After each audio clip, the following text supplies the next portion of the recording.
সকালবেলা স্কুলে যাচ্ছি। হেঁটে হেঁটে স্কুলে যেতে যেতে দেরি হয়ে গেল। ক্লাসরুমের সামনে দেখি স্যার ক্লাসে চলে আসছে। আমি স্যারকে বললাম, স্যার আসতে পারি? আসেন আসেন। তা মহারাজ, এত দেরি হলো কেন? না মানে স্যার, রাস্তায় জ্যাম ছিল। আয় যা বস। আমি গিয়ে সবার পিছনে বসলাম। আমার সাথে কেউ নাই, আমি একাই বসে আছি। স্যার ক্লাস করাচ্ছে, আমি ক্লাসে মন দিলাম। হঠাৎ স্যার আমাকে প্রশ্ন করলো। আমি দাঁড়ালাম। এটার উত্তর কি হবে বল? চুপ করে আছি। কি হলো বল? স্যার না মানে পারি না। বস অপদার্থ, তোর দ্বারা কিচ্ছুই হবে না। বসে পড়লাম। স্যার আবার পড়াতে পড়লাম। এবার আমার পরিচয়টা দেই।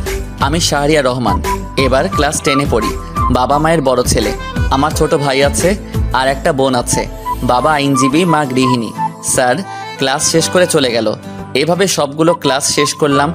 স্কুলে তেমন কোনো বন্ধু নেই, কারণ আমি তাদের মতো পড়াশোনা পারি না।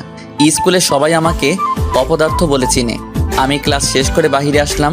ফোন বের করে দেখি 1টা বাজে। তারপর একটা রিক্সা নিয়ে বাসায় আসলাম। বাসায় এসে মাকে বললাম, মা খাবার দাও। ফ্রেশ হয়ে আয়, দিচ্ছি। আচ্ছা ঠিক আছে। আমি রুমে এসে ফোনটা চার্জে দিলাম। তারপর ফ্রেশ হয়ে নিলাম। ফ্রেশ হয়ে খাবার খেতে আসলাম। খাবার খেয়ে রুমে গেলাম। রুমে গিয়ে ফোন নিয়ে গল্প লিখতে লাগলাম। গল্প লিখতে লিখতে বিকাল হয়ে গেল। প্রতিদিনের মতো আজকেও গল্প পোস্ট করলাম। গল্প পোস্ট করে বাইরে বের হলাম। বন্ধুদের সাথে আড্ডা দিব তাই। স্কুলে বন্ধু না থাকলেও বাইরে কিছু বখাটে বন্ধু আছে। আমি বাইরে এসে রাব্বিকে ফোন দিলাম। হ্যালো রাব্বি, তোরা কই?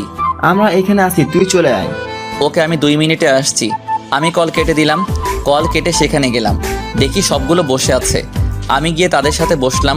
তখন রাব্বি বলল, দোস্ত, তোর তো রেজিস্ট্রেশন হয়নি, আমাদের স্কুলে চলে আয়। লাভ নাই রে, বাবা আসতে দিবে না। আর বাবা কীরকম লোক জানিস তো। জানি। দোস্ত চল আজ মেয়ে পটাই। কার জন্য? আমার জন্য। তুই না রিলেশন করছিলি? আরো লাগবে। তাহলে কিন্তু আমি বাস দিব, সবার জন্য একটা করে। সবার জন্য যদি একটা হয় তাহলে তুই কেন প্রেম করিস না? এমনি ভালো লাগে না রে। আর তাছাড়া আমার গল্প লিখতে সময় চলে যায়। ভাই, তোর মতো ধৈর্য আমার নাই, এসব কাজ তোকে দ্বারাই সম্ভব। তা তো রিলেশন কেমন চলে? মোটামুটি চলে। কি যে প্যারা দেয় রে ভাই। এইভাবে আমরা 3জন মিলে কথা বলতে লাগলাম। কথা বলতে বলতে কখন যে সন্ধ্যা হয়ে গেছে বুঝতে পারিনি। তারপর তাদের বিদায় দিলাম। আমি বাসায় চলে আসলাম। এসে কলিং বেল দিলাম। তখনই রাইসা এসে দরজা খুলে দিল। আমাকে বলল, ভাইয়া, বাবা চলে আসছে। ও এখন কই? সোফায় বসে আছে। আচ্ছা। আমি ভিতরে গেলাম। তখনই বাবা বলল, কি রে, এতক্ষণ কই ছিলি? না মানে একটু বাইরে ছিলাম। সামনে পরীক্ষা, পড়তে বস। আর পরীক্ষায় ভালো রেজাল্ট না করলে তখন বুঝাবো। জি আচ্ছা। আমি রুমে চলে আসলাম। রুমে এসে ফ্রেশ হয়ে পড়তে বসলাম। আসলে পড়তে বসলাম শুধু দেখানোর জন্য। বই সামনে রেখে ফোন টিপছি। নোটিফিকেশন চেক করতে লাগলাম। কমেন্টগুলো পড়তে লাগলাম। তখনই একটা মেয়ের আইডি থেকে মেসেজ আসলো। আইডির নাম ছিল জিয়া রহমান। আমি মেসেজ ওপেন করলাম। ভাইয়া, আপনার গল্পগুলো খুব ভালো লাগে পড়তে। আমি লিখলাম, জি আপু ধন্যবাদ। আচ্ছা ভাইয়া, আপনার নাম কি? শাহরিয়ার রহমান। আপনার? জিয়া রহমান। ও আচ্ছা। তা কি করেন আপনি? পড়াশোনা করি। আপনি? আমিও। তা কোন ক্লাসে পড়েন? এবার 10। আপনি? আমিও। ও ভালো। কি করছেন এখন? বই সামনে রেখে ফোন টিপছি। ও, তাহলে পড়েন না কেন? এমনিতেই ভালো লাগে না। এটা কোনো কথা হলো? আপনি কি করছেন? বারান্দায় বসে কফি খাচ্ছি আর আপনার সাথে কথা বলছি। ও, পড়তে বসবেন না? বসবো, কফিটা শেষ করি। ও আচ্ছা। আমরা কি বন্ধু হতে পারি? অবশ্যই, কেন নয়। তাহলে তুই করে বলবো, কেমন? আচ্ছা, সমস্যা নেই। এখন বাই, পড়তে হবে। রাতে লাইনে আসবেন। 9টায়। আচ্ছা ঠিক আছে। বাই তাহলে। Okay bye. তারপর আর জিয়া অফলাইনে চলে গেল। মেয়েটির সাথে কথা বলে ভালোই লাগলো, বেশ মিশুক প্রকৃতি। তারপর ফোনে ফ্রি ফায়ার খেলতে লাগলাম। বই সামনে রেখে ফ্রি ফায়ার খেলতে খেলতে 9টা বেজে গেল। তখন রাহাত আসলো। এসে আমাকে বলতে লাগলো, তুই যা, আমি আসছি। রাহাত চলে গেল। আমি খাবার খেতে আসলাম। দেখি খাবার টেবিলে সবাই আছে। আমি গিয়ে বসলাম। মা আমাকে খাবার দিল। তখন বাবা বলল, তুই নাকি ক্লাসে পড়াশোনা পারিস না? না পারি তো। আমাকে তো তোর স্যার ফোন করে বলছে। আর হবে না এমন। খাবার খাওয়ার সময় কথা বলতে নাই। চুপচাপ খাবার শেষ করে রুমে আসলাম, এসে শুয়ে পড়লাম। তারপর ডেটা অন করে মেসেঞ্জারে ঢুকলাম, দেখি জিয়া মেসেজ দিয়েছে। কি হলো? 9টা বাজে। বলো। আছি। কই তুই? এখন কয়টা বাজে? কেন তোর ঘরে ঘড়ি নাই? আছে তো, তুই দেখ কয়টা বাজে। 9:23 বাজে। কেন? আমি কতক্ষণ ধরে ওয়েট করছি। ও আচ্ছা, এই ব্যাপার। হুম তা ঘুমাবি না? একটু পর, এখন ঘুম আসছে না। ও, আন্টি কেমন আছে? ভালো, তোর? ভালো। তখনই একটা ছেলের আইডি থেকে মেসেজ আসলো। আইডির নাম Prince Sakib. Hello. Hello bro, কেমন আছো? আলহামদুলিল্লাহ ভালো, তুমি? আলহামদুলিল্লাহ ভালো। তা কি করো?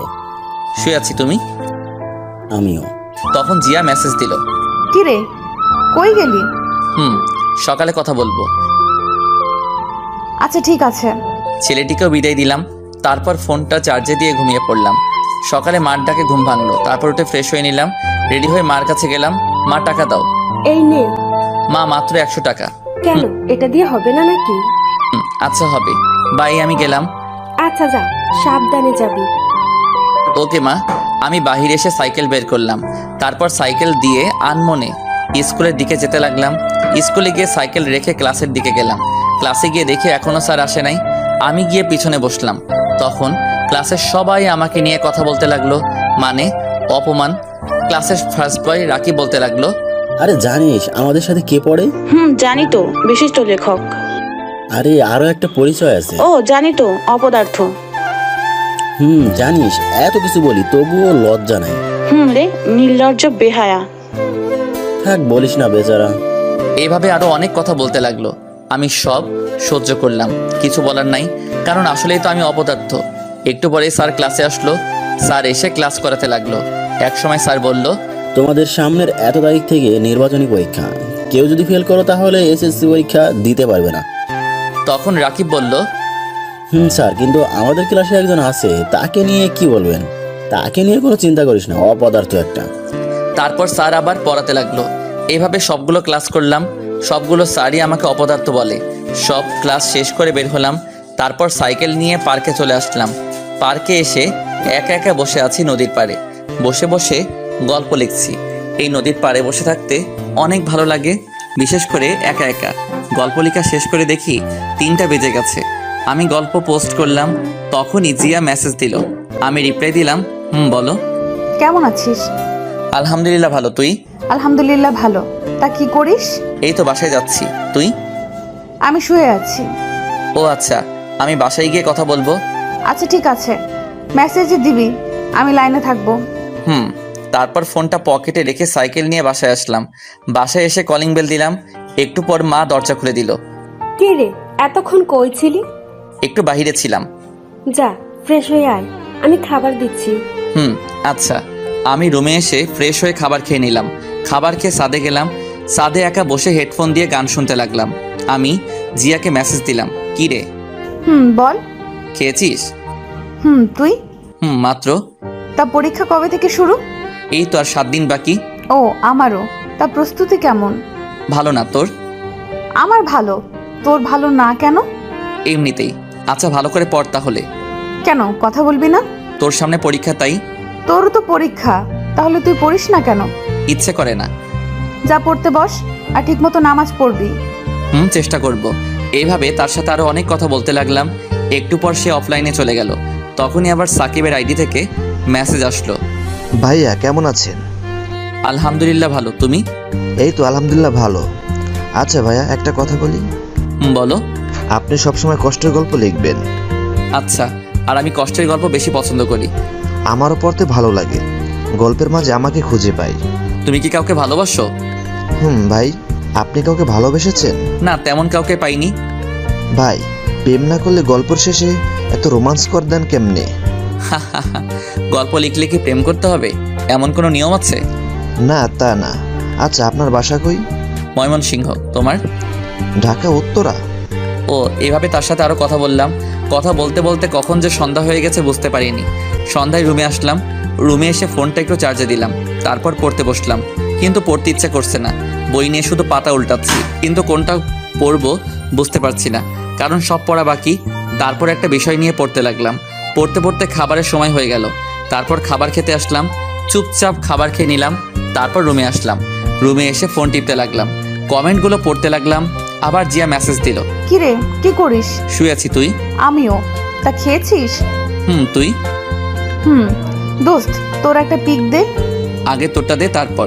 না, আগে তোরটা দে। Okay wait.